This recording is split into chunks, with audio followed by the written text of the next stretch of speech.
मेरे हाथ में एक किताब है, ये देख सकते हैं, छोटी सी किताब है और इस किताब के बारे में बताऊंगा। मैं आपको बता दूं कि आप भी जानते हैं कि केंद्र में बीजेपी की सरकार चल रही है और 9 साल पूरे हो गए हैं। मोदी सरकार के 9 साल पूरे हुए हैं और 9 साल में क्या क्या हुआ है। ऊपर से आदेश आया है कि जितने भी कार्यकर्ता हैं या फिर लोकल नेता हैं या फिर जो भी बड़े बड़े नेता हैं, सब अपने अपने क्षेत्रों में जाएंगे और लोगों को बताएंगे कि 9 सालों में भारत में क्या क्या हुआ है, भारत विकास के रास्ते पर किस तेजी से बढ़ रहा है, ये बताने का प्रयास किया जा रहा है मोदी सरकार द्वारा। ये कहा जा रहा है, देखिए ये शुरुआत में जो फर्स्ट पेज है, इस पे लिखा हुआ है 9 साल सेवा सुशासन और गरीब कल्याण। आप देख सकते हैं इस पे लिखा हुआ है और एक नंबर भी दिया गया है, नंबर भी डायल करवाया जा रहा है, मिस कॉल दिया जा रहा है। अभियान से जुड़ने के लिए मिस कॉल करें, इस पे जो है इस अभियान से जुड़ने के लिए मिस कॉल करवाया जा रहा है। और मैं आपको दिखाऊंगा किस तरह से लोग जा रहे हैं, लोगों से बात कर रहे हैं, उनसे मिस कॉल करने की बातें कर रहे हैं और क्या क्या योजनाएं लागू हुई है और कैसे विकास हुआ है, ये उनसे बता रहे हैं और लोगों से भी बताने का कह रहे हैं कि आप लोगों से बात करिए और बताइए कि ये हुआ है।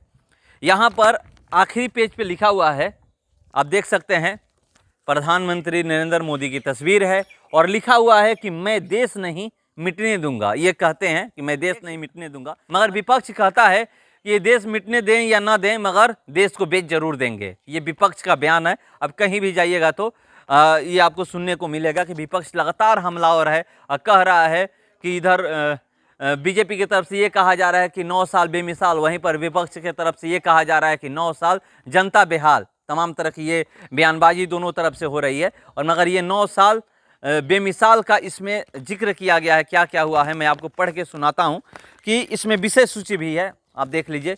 ये जो विषय सूची है, विषय सूची में दिया गया है 14 प्रकार। ये देखिए अलग अलग पेज का वर्णन किया गया है कि किस पेज पे क्या है। विषय सूची में है गरीबों और वंचितों का सम्मान, किसानों का कल्याण किया सुनिश्चित, नारी शक्ति के लिए नई गति, भारत की अमृत पीढ़ी को सशक्त करना, मध्यम वर्ग के लिए जीवन में सुगमता, सभी के लिए सस्ती पहुंच के भीतर स्वास्थ्य सुविधाएं, राष्ट्र प्रथम विदेश नीति और राष्ट्रीय सुरक्षा, भारत वैश्विक आर्थिक महाशक्ति, व्यापार करने में सुगमता, स्ट्रक्चर की गति और मानक, भारत का स्थायी तकनीकी कौशल, पूर्वोत्तर विकास का इंजन, हमारी सांस्कृतिक विरासत, प्रोपेलिंग लाइफ, पर्यावरण और स्थिरता। ये दिया गया है 30 पेज का ये किताब है, ज़्यादा मतलब नहीं, बड़ा नहीं है। और यहाँ पर देखिए मैं आपको दिखा रहा हूँ, तस्वीरों के माध्यम से दिखाऊंगा कि किताब में क्या क्या लिखा गया है और क्या क्या है। पहला है गरीबों और वंचितों का सम्मान का ये विवरण किया गया है। क्या क्या दिया गया है इसमें मैं बता रहा हूँ। महिलाओं के सशक्तिकरण के लिए स्वच्छ भारत मिशन के तहत 11.76 करोड़ शौचालयों का निर्माण, कोविड-19 के दौरान महिलाओं को 20 करोड़ से अधिक की वित्तीय सहायता प्रदान की गई। पीएम आवास योजना के तहत 3 करोड़ से अधिक शहरी और ग्रामीण मकान बने। सौभाग्य योजना के अंतर्गत लक्ष्य को 100% प्राप्त करते हुए सभी 2.88 करोड़ घरों को विद्युत एमएल-कृत किया जा चुका है। 28 मई 2023 तक जल जीवन मिशन के अंतर्गत 8.88 करोड़ नल से जल कनेक्शन, यह कुल लक्ष्य का 62.30% है। पीएम गरीब कल्याण अन्न योजना के माध्यम से 80 करोड़ से अधिक लोगों को मुफ्त राशन उपलब्ध करवाया जा रहा है। वर्तमान में केंद्र सरकार के 60% मंत्री अनुसूचित जाति, जनजाति और अन्य पिछड़ा वर्ग से हैं। इन समुदायों को सशक्त करने के लिए स्टैंड अप इंडिया योजना के तहत 7,351 करोड़ की वित्तीय सहायता प्रदान की गई। 48.2 lakh street vendor, PM street vendor Atmanirbhar Nidhi के तहत 6,065.72 करोड़ की राशि स्वीकृत हुई। राष्ट्रीय अन्य पिछड़ा वर्ग आयोग को संवैधानिक दर्जा प्रदान किया गया। और ये देख सकते हैं किस तरह से प्रधानमंत्री की तस्वीर के साथ महिला को चाबी थमाते हुए दिखाया गया है। और आगे मैं बताता हूं कि क्या क्या है पूरा इस किताब में जो दिया गया है, ये मैं आपको दिखा रहा हूं। ये देख लीजिए कि किस तरह से। दूसरा है किसानों का कल्याण किया सुनिश्चित। पिछले 9 वर्षों में कृषि बजट में 5.6 गुना से अधिक की वृद्धि की गई। 2021 से 26 के लिए पीएम कृषि सिंचाई योजना के तहत 93,068 करोड़ की राशि आवंटित की गई। किसानों को मूल्यों के उतार चढ़ाव से सुरक्षित रखने के लिए न्यूनतम समर्थन मूल्य में 50% से अधिक की ऐतिहासिक वृद्धि। दालों की खरीद पर न्यूनतम समर्थन मूल्य में 7,350% की वृद्धि हुई। 2021-22 से 2022-23 की उर्वरक अनुदान में 500% की वृद्धि हुई। प्रधानमंत्री किसान सम्मान निधि के तहत 11 करोड़ से अधिक किसानों के खातों में वार्षिक 6,000 हस्तांतरित किए जा रहे हैं। ये दिखाया जा रहा है 2-2 हज़ार रुपये 3 किस्त में आता है एक साल में। लगभग 23 करोड़ मृदा स्वास्थ्य कार्ड वितरित किए गए और ENAM के साथ 1,260 मंडियों को जोड़ा गया। पिछले 9 वर्षों में गैर बासमती चावल के निर्यात में 110% की वृद्धि हुई। किसान क्रेडिट कार्ड के माध्यम से 4 करोड़ किसानों को 4.7 लाख करोड़ का ऋण जारी किया गया। पीएम फसल बीमा योजना के तहत 36 करोड़ से अधिक लाभार्थियों को 1.32 लाख करोड़ वितरित किया गया।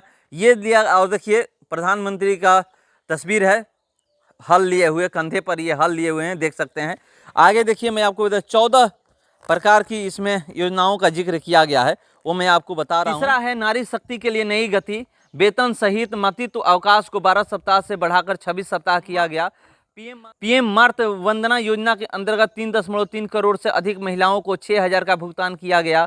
सशस्त्र बलों में महिलाओं को स्थायी कमीशन प्रदान किया गया। NFHS 5 के अनुसार भारत में पहली बार 1,020 महिलाएं प्रति 1,000 पुरुष का लिंग अनुपात हो गया है। मुद्रा ऋण लाभार्थी में 27 करोड़ से अधिक महिलाएं हैं। उज्ज्वला योजना के अंतर्गत 9.6 करोड़ रसोई घर धुआं रहित हुए। इस चीज़ को लेकर मैं जिक्र कर लेता हूं कि जो ये उज्ज्वला योजना के तहत जो गैस वितरण किया गया, इस पर विपक्ष कहता है कि गैस तो ये दे दिए हैं, मगर जिस तरह से महंगाई बढ़ी है, गैस 1200 रुपये मिल रहा है। जाकर आप देख लीजिए, गरीब के घरों में गैस चूल्हा दिया गया है, उनके घरों की स्थिति क्या है, क्या वो हर महीने गैस भरवा करके गैस पे खाना बनाते हैं, फिर लकड़ी पर ही या गोईठा पे ही खाना बनाते हैं। और ये मैं देखूंगा भी, एक जगह गया था तो कुछ पता चला था, आप पूरा अपडेट देखिएगा। मगर ये भी चलिए मैं आपको आगे बताता हूँ। पीएम जनधन योजना के अंतर्गत अब तक महिला लाभार्थियों की कुल संख्या 27.25 करोड़ है। जन औषधि केंद्रों पर 27 करोड़ से अधिक सैनिटरी पैड 1 रुपये की दर पर उपलब्ध करवाए गए हैं। स्कूलों में लड़कियों के लिए 9.52 लाख अलग शौचालयों का निर्माण किया गया है। पीएम आवास योजना ग्रामीण के तहत कुल लाभार्थियों की 69% महिलाएं हैं। 100% में 69% महिलाएं हैं। ये जो पीएम आवास योजना मिल रहा है, और कितने को घर मिल रहा है और क्या क्या होता है, जाइएगा तो पता चलेगा। गाँव में जाइए तो आपको पता चलेगा कि क्या स्थिति है। किसी आवास पे लिखा नहीं गया है कि हाँ ये पीएम आवास है। बिहार की मैं बात कर रहा हूँ, दूसरे राज्यों का बात नहीं कर रहा हूँ, बिहार की ये बात है कि बहुत कम ही आपको ऐसा देखने को मिलेगा जहाँ पर लिखा हुआ है कि हाँ ये पीएम आवास के तहत ये घर बना है। और ये देखिए, भारत के अमृत पीढ़ी को सशक्त करना। स्टार्टअप की संख्या में 100 गुना की वृद्धि हुई। वर्ष 2017 से 21 में टेक स्टार्टअप्स के द्वारा 23 लाख प्रत्यक्ष और अप्रत्यक्ष रोजगार सृजित हुए। लगभग 4 दशकों के बाद एक क्रांतिकारी नई शिक्षा नीति देश में लाई गई और पीएम श्री योजना के तहत 14,500 विद्यालयों को अपग्रेड और विकसित किया जाएगा। पिछले 9 वर्षों में 390 नए विश्वविद्यालयों, 7 नए IIM और IIT की स्थापना की गई। पीएम कौशल विकास योजना के अंतर्गत 1.37 करोड़ लोगों को प्रशिक्षित किया गया है। मान्यता प्राप्त भारतीय स्टार्टअप की कुल संख्या 84,012 है। भारत में अब 115 यूनिकॉर्न कार्यरत हैं। टारगेट ओलंपिक पोडियम योजना के अंतर्गत टारगेट ओलंपिक पोडियम योजना कोर समूह में 98 खिलाड़ियों और टॉप्स विकास समूह में 182 खिलाड़ियों को सहायता दी जा रही है। 2020 टोक्यो ओलंपिक में अब तक का सर्वश्रेष्ठ प्रदर्शन, ओलंपिक 7 पदक, पैरालंपिक 19 पदक। खेलो इंडिया ने पूरे देश में खेलों को एक जन अभियान के रूप में परिवर्तित किया है और देश में एक नई खेल संस्कृति का विकास किया है।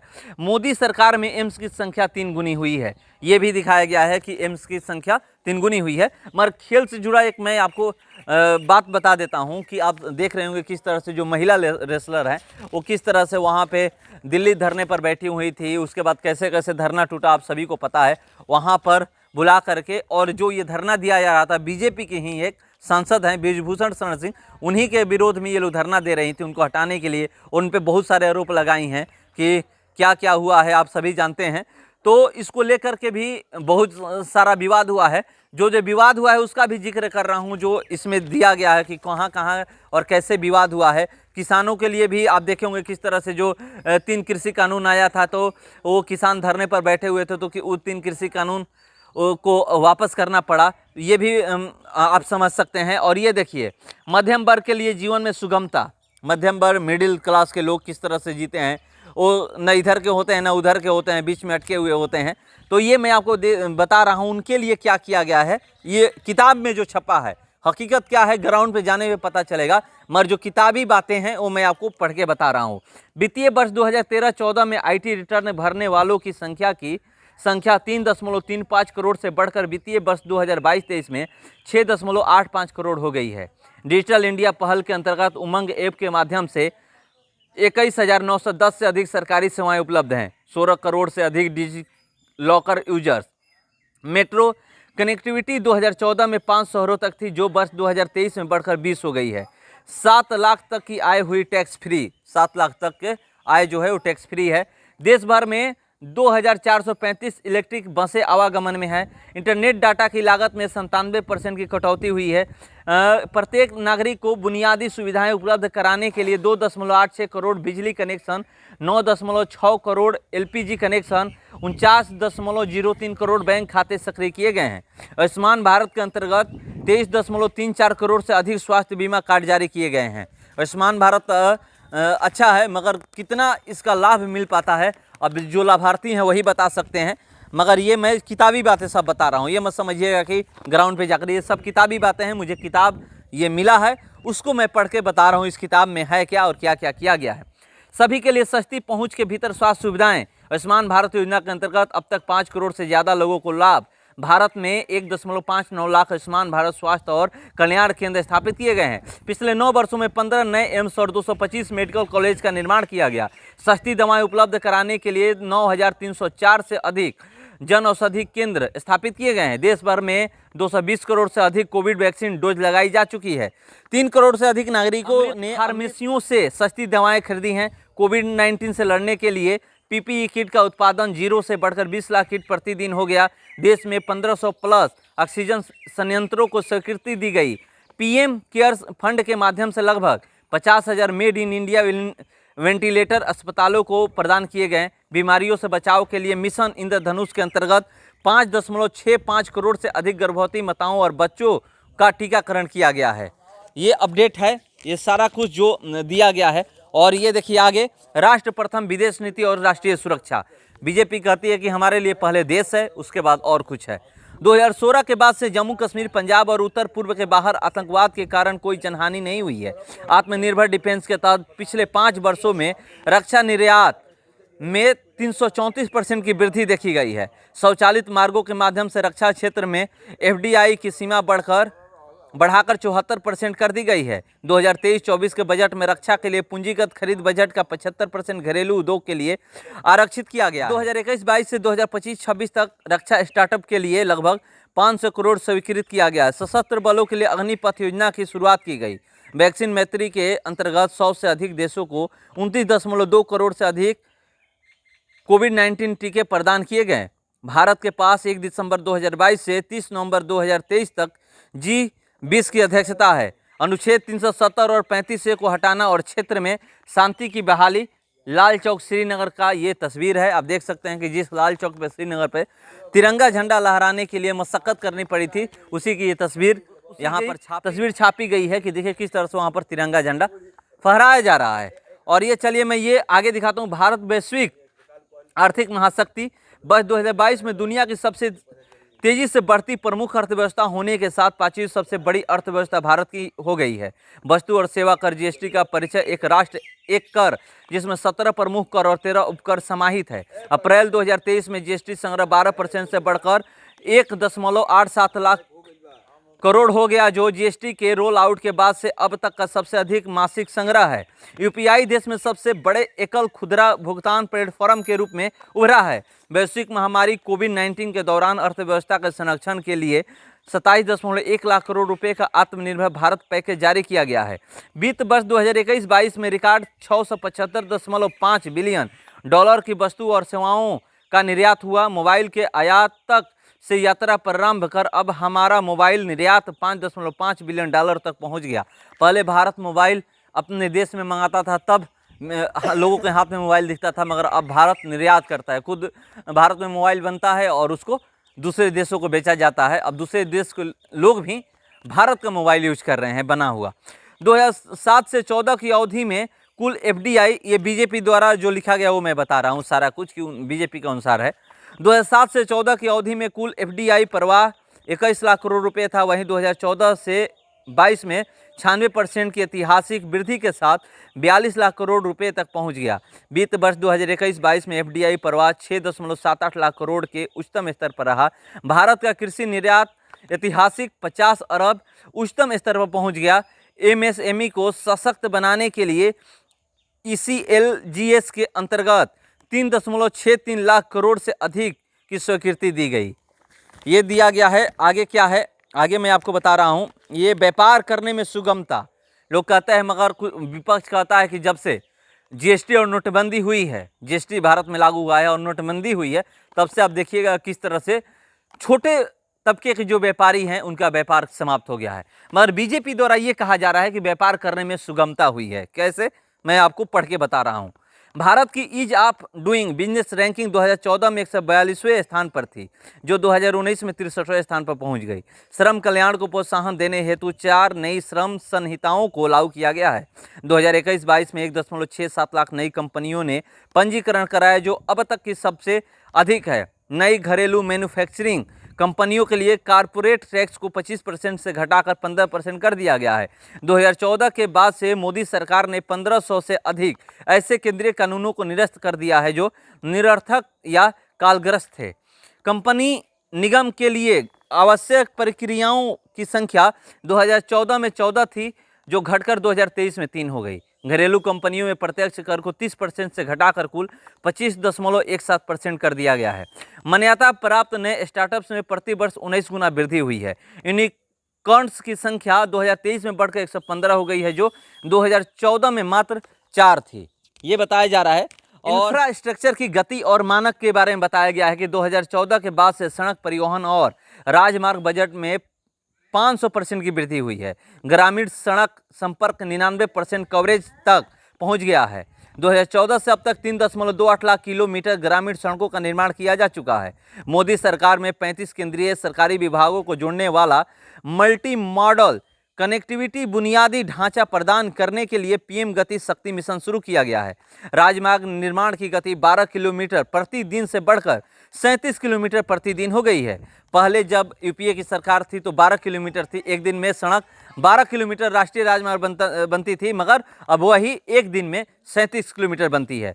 मेट्रो कनेक्टिविटी की लंबाई 2014 में 248 किलोमीटर से बढ़कर 2023 में 860 किलोमीटर हो गई है। 420 स्तरीय वंदे भारत ट्रेनों का निर्माण कार्य किया जाएगा। 15 ट्रेन पहले से ही गतिमान है। 2014 से अब तक 74 हवाई अड्डों का संचालन शुरू किया गया है। राष्ट्रीय जलमार्ग अधिनियम 2016 के तहत 111 जलमार्गों का राष्ट्रीय जलमार्ग घोषित किया गया। प्रधानमंत्री श्री नरेंद्र मोदी जी के दूरदर्शी नेतृत्व में सागरमाला कार्यक्रम के तहत कार्यान्वयन के लिए लगभग 5.48 लाख करोड़ राशि की अनुमानित लागत वाली 800 से अधिक परियोजनाओं को चिन्हित किया गया है। दिल्ली मुंबई एक्सप्रेसवे को 96,000 करोड़ की लागत से विकसित किया जा रहा है, जिसकी लंबाई 1380 किलोमीटर है। इसे फरवरी 2023 से आंशिक रूप से प्रारंभ कर दिया जाएगा, यानी। और ये देखिए लिखा गया है कि मेट्रो कनेक्टिविटी 2014 का 248 किलोमीटर था, और जो कि अब 860 किलोमीटर हो गए 2023। पहली मेट्रो कब और किस शहर में चली थी, तो आपको पता है कि कोलकाता में पहली मेट्रो चली थी। तो ये आगे मैं आपको बता रहा हूँ कि ये क्या है, भारत का स्थायी तकनीकी कौशल। भारत ने इसरो द्वारा एक साथ 104 उपग्रहों को लॉन्च करके एक अटूट विश्व रिकॉर्ड बनाया। 2022 में विश्व के रियल टाइम पेमेंट का 46% भारत से था। मार्च 2023 में मासिक यूपीआई लेनदेन की संख्या 868 करोड़ तक पहुंच गई। डिजिटल इंडिया के अंतर्गत 5.47 लाख कॉमन सर्विस सेंटर संचालित किए जा रहे हैं। डिजिटल सेवा कॉमन सर्विस केंद्र, डिजिटल सेवा कॉमन सर्विस केंद्र, ये सब सारा कुछ है। मगर एक चीज़ है, डिजिटल इंडिया की जो लोग बात करते हैं, यहाँ पर मैं कहूँगा कि थोड़ा आप लोग जा करके गाँव में देखिएगा कि क्या स्थिति है, किस तरह से कॉल ड्रॉप होता है। जब वहाँ पर नेटवर्क ही नहीं रहेगा तो फिर कैसे काम होगा। आप कहते हैं कि सब डिजिटल हो जाए, पैसा भी डिजिटलीकरण से भेजा जाए, सब कुछ डिजिटल हो जाए। जाकर देखिए कि 4G या 5G लॉन्च कर रहे हैं, मगर 4G अच्छे से गांव में नहीं चलता है, तो फिर कहां से आप कर रहे हैं digital India, digital India, digital India. 135.2 crore से अधिक भारतीयों ने आधार प्रणाली में अपना पंजीकरण कराया। जनधन बैंक खातों और मोबाइल फोन के साथ आधार कार्ड ने गरीबों के बैंक खातों में कल्याणकारी सब्सिडी के प्रत्यक्ष लाभ हस्तांतरण में मदद की। 1 अक्टूबर 2022 को 5G सेवाओं का शुभारंभ हुआ। 4G यहाँ गाँव में नहीं चलता है, जाकर आप पता कर लीजिएगा लोग कैसे 4G यूज करते हैं, कैसे अपना एक वेबसाइट खोलने के लिए या कोई लिंक खोलने के लिए कैसे क्या करते हैं, तब उनका लिंक खुलता है। पिछले 5 वर्षों में भारत में इंटरनेट उपयोगकर्ताओं की संख्या दोगुने से अधिक दर्ज की गई। ये सही है कि एक आदमी के हाथ में 2-2 फोन हो गया है, मगर जो स्थिति है स्थिति बहुत ही खराब है। प्रधानमंत्री ग्रामीण डिजिटल साक्षरता अभियान के तहत 4.38 करोड़ से अधिक उम्मीदवारों का प्रमाणन, 70 करोड़ भारतीय रुपए कार्ड के जरिए भारत के पहले ग्लोबल पेमेंट नेटवर्क से जुड़ चुके हैं। 2014 से डीबीटी के माध्यम से 24.8 लाख करोड़ हस्तांतरित किए गए, आज जबकि जिसके द्वारा 2014 से 21 तक 2.73 लाख करोड़ की कुल बचत हुई है। ये सारा कुछ दिखाया जा रहा है किस तरह से डिजिटल की बात किया जा रहा है। पूर्वोत्तर विकास का इंजन, पूर्वोत्तर राज्य की बात लोग करते हैं। 2022-23 के बजट में पूर्वोत्तर के लिए 2025-26 तक 6,660 करोड़ रुपए के परिव्यय के साथ प्रधानमंत्री विकास पहल पीएम डेविन की घोषणा की गई। 2000 विकासात्मक परियोजनाओं के लिए 22,000 करोड़ स्वीकृत किए गए। AFSPA क्षेत्रों में 75% की कमी हुई है। क्षेत्र में शांति और समृद्धि बनाए रखने के लिए त्रिपुरा शांति समझौता, बोडो शांति समझौता आदि जैसे शांति समझौतों पर हस्ताक्षर किए गए हैं। 2014 से उग्रवाद की घटनाओं में 76% की कमी हुई है। पिछले 9 वर्षों में इस क्षेत्र में 8 हवाई अड्डे बनाए गए, जिससे अब परिचालन हवाई अड्डों की कुल संख्या 17 हो गई है। ब्रॉडगेज रेल द्वारा 3 राज्यों की राजधानियों की कनेक्टिविटी सुनिश्चित की गई है। एम्स गुवाहाटी सहित 12 मेडिकल कॉलेज स्थापित किए जा रहे हैं। असम में 14 अस्पतालों के साथ दक्षिण एशिया का सबसे बड़ा कैंसर देखभाल नेटवर्क होगा, जिसमें से 7 का उद्घाटन किया जा चुका है। ब्रह्मपुत्र नदी पर रोरो सेवा शुरू की गई है। 146.6 किलोमीटर की लंबाई वाली 121 सुरंगें निर्माणाधीन है और 18.6 किलोमीटर की लंबाई वाली 25 सुरंगों में आवागमन शुरू हो गया है। मगर एक चीज़ बताऊंगा, आप देखिएगा कि अभी मणिपुर का क्या हाल है। आतंकवाद और उग्रवाद की बात करते हैं कि वहाँ पे जो विवाद होता था वो सब खत्म हो गया है। वो अभी जाकर मणिपुर की स्थिति आप देख लीजिए, किस तरह मणिपुर आग में जल रहा है। और ये मैं आपको दिखा रहा हूँ हमारी संस्कृति विरासत, अयोध्या की बात की गई है।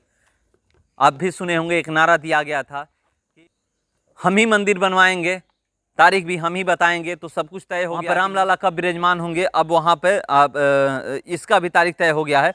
हमारी संस्कृति विरासत की हम लोग बात करें तो अयोध्या में श्री राम जन्मभूमि पर श्री राम मंदिर का शिलान्यास 2020 में किया गया था, जिसके भव्य निर्माण का कार्य जोरों पर है। स्वतंत्रता संग्राम में हमारे आदिवासी समुदाय के योगदान को अमर करने के लिए 10 विशेष संग्रहालय निर्माणाधीन है।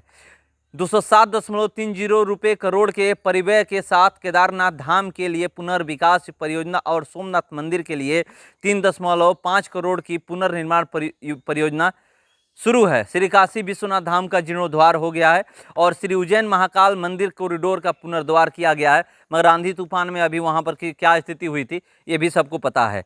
सोमनाथ मंदिर के लिए 3.5 करोड़ रुपए की पुनर्निर्माण परियोजना, 207.30 करोड़ के परिव्यय के साथ केदारनाथ धाम के लिए पुनर्विकास परियोजना तस्वीरों के साथ यहाँ पर दिखाया गया है। 4 धाम राष्ट्रीय राजमार्ग कनेक्टिविटी कार्यक्रम के अंतर्गत 889 किलोमीटर राष्ट्रीय राजमार्ग विकसित किया जाएगा। 2022 में कर्तव्य पथ के उद्घाटन के साथ ही इंडिया गेट पर नेताजी सुभाष चंद्र बोस की प्रतिमा का अनावरण किया गया। 2014 के बाद से 231 चोरी की गई कलाकृतियों को वापस लाया गया है। 1947 और 2014 के बीच सिर्फ 13 ऐसी कलाकृतियों को वापस लाया गया था। स्टैच्यू ऑफ यूनिटी, क्रांति मंदिर, राष्ट्रीय युद्ध स्मारक आदि के माध्यम से हमारे महान स्वतंत्रता सेनानियों को श्रद्धांजलि दी गई। पर्यटन स्थलों में इंफ्रास्ट्रक्चर के विकास को बढ़ावा देने के लिए 31 राज्यों में 500 प्लस गंतव्यों को थीम आधारित सर्किट के रूप में पहचाना गया। ये देखिए तस्वीरों के साथ दिखाया जा रहा है। और यहाँ पर मैं आपको दिखा दे रहा हूँ प्रोपिलिंग लाइफ पर्यावरण स्थिरता। पर्यावरण की तो स्थिति बहुत ही खराब है, आप भी जानते हैं। जो अभी गर्मी पड़ रही है ये सबको पता है कि क्या स्थिति है और क्यों स्थिति है। पर्यावरण की वजह से स्थिति खराब है। पेड़ों की कटाई किस तरह से हो रही है, जो 4 लाइन बन रहा है आप देख सकते हैं कि किस तरह से वहाँ पर जो पुराने पेड़ थे किस तरह से पेड़ काटा जा रहा है और पर्यावरण की बात की जा रही है। पर अब पहले पेड़ लगाना सीखिए, उसके बाद पर्यावरण की बात करो। जो पेड़ लग रहे हैं वो भी कैसे पेड़ हैं ये सबको पता है। चलिए, पिछले 9 वर्षों में सौर ऊर्जा की स्थापित क्षमता में 23 गुना से अधिक की वृद्धि हुई है। भारत के पास दुनिया की चौथी सबसे बड़ी स्थापित नवीकरणीय ऊर्जा क्षमता है। प्रधानमंत्री किसान ऊर्जा सुरक्षा एवं उत्थान महाअभियान पीएम कुसुम के अंतर्गत कृषि पंपों को सोलराइज करके 35 लाख से अधिक किसानों को स्वच्छ ऊर्जा उपलब्ध करवाई जा रही है। राजस्थान के भादला में 2200 मेगावाट की क्षमता वाला दुनिया का सबसे बड़ा सोलर पार्क प्रारंभ किया गया है। ऊर्जा बचत को प्रोत्साहन देने के लिए उजाला योजना के अंतर्गत 36.8 करोड़ से अधिक एलईडी बल्ब वितरित किए गए हैं। और यहाँ पर दिया गया स्वच्छ गंगा के स्वप्न को साकार करने के लिए 2014 में नमामि गंगे अभियान प्रारंभ किया गया था। इस मिशन के अंतर्गत 35,415 करोड़ की 424 परियोजनाओं को मंजूरी दी गई, जिनमें से 243 परियोजनाओं को पूरा करके प्रारंभ कर दिया गया है। दुनिया की पहली अंतर्महाद्वीपीय विशाल वन्य जीव ट्रांसलोकेशन परियोजना प्रोजेक्ट चीता लॉन्च की गई और सफलतापूर्वक निष्पादित हुई। बाघों की संख्या में 42% की वृद्धि हुई है। 2030 तक 5 मिलियन टन हरित हाइड्रोजन ईंधन के उत्पादन में सहायता करने के लिए 15 अगस्त 2021 को राष्ट्रीय हाइड्रोजन मिशन की घोषणा की गई। माननीय प्रधानमंत्री श्री नरेंद्र मोदी द्वारा जलवायु परिवर्तन से लड़ने के लिए एक वैश्विक मिशन लाइफ जीवन शैली के लिए पर्यावरण की घोषणा की गई है। ये देख सकते हैं। तो ये जितनी भी योजनाएं थी उसके बारे में बताया कि क्या क्या हो रहा है। और ये आखिरी में मैं फिर से एक बार बोल देता हूँ, मैं देश नहीं मिटने दूंगा कि ये नारा दे रहे हैं। मगर एक चीज़ और है, नमामि गंगे की तरह अब ये भी पता है कि गंगा कितनी साफ़ हुई है, जाने पर पता चलेगा। मैं हर कुछ कर रहा हूँ, ये किताबी बातें हैं। ये बीजेपी अपने किताब में क्या क्या लिखी है ये बताया जा रहा है। और हर घर में जाकर, मगर ग्राउंड पे क्या हुआ है, ग्राउंड पे जाने के बाद ही पता चलेगा। तो ये मैं बताने का प्रयास किया और इस बुक को मैं रखूँगा और मैं प्रयास करूंगा कि जितने भी बीजेपी के बड़े लीडर हैं या ये जितने भी जो सांसद हैं और जो भी हैं जिनसे मैं बात करूं, इस किताब के बारे में ज़रूर भी वहां पर जिक्र करूंगा। मगर यहां पर मैं आपको बता दूं कि मैं ग्राउंड पे भी जाऊंगा और इस किताब के बारे में जिक्र ज़रूर करूंगा। 2-4 चीज़ें ज़रूर है कि जो हर किसी को चाहिए उस बारे में तो ज़रूर बात करूंगा कि आयुष्मान कार्ड किसको किसको मिला है, उज्ज्वला योजना के तहत जिसको गैस मिला है क्या वो हर महीने गैस भरवाते हैं या नहीं, क्योंकि अभी जो गैस का दाम हो गया 1200 रुपया हो गया है। 2014 में 440 रुपया था। अभी लोग कहते हैं और जो लेते हैं वो भी जानते हैं कि 400 कुछ रुपये था, अभी 1200 हो गया है। तो ये सारे जो भी इस बुक में है इसका मैं ग्राउंड पे आपको रिपोर्टिंग करके दिखाऊंगा। फिलहाल इस खबर में इतना ही, बने रहिए हमारे साथ। नमस्कार।